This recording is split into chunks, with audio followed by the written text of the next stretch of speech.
suis vraiment content d'avoir fait cette collection, d'éditer cette collection. Mais évidemment, ce sont les auteurs que je voudrais remercier avant tout parce que c'est eux qui écrivent les livres et ça leur prend beaucoup de temps pour écrire ces livres.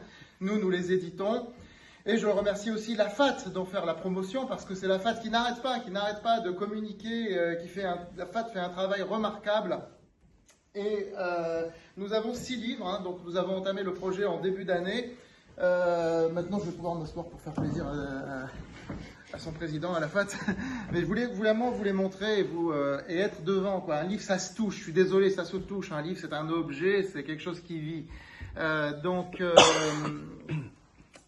Nous sommes à 6 livres. La collection a démarré en début d'année. Les premiers livres ont été publiés au mois de mars.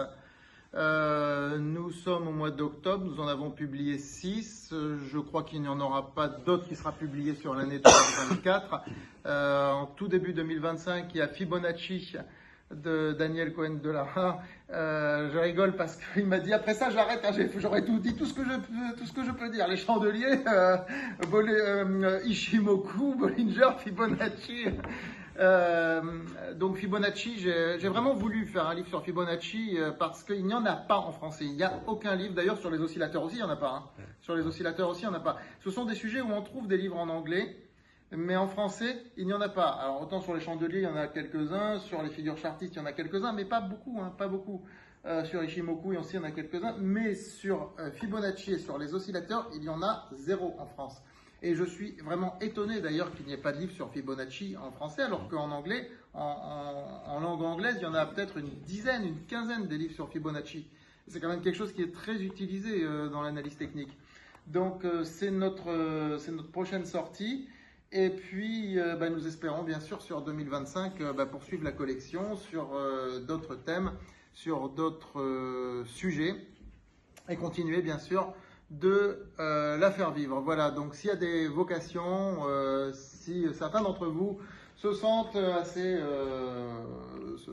envie d'écrire un livre, je sais qu'il faut trouver le temps, mais regardez, ils ont tous dit qu'ils n'ont pas le temps, ils ont fini par le trouver le temps parce qu'on finit par le trouver, donc on est passionné, puis on a souvent des choses à recycler, des choses qu'on a déjà écrites et qu'on peut recycler, qu'on peut actualiser. Ça, on le fait tous et on le fait tout le temps.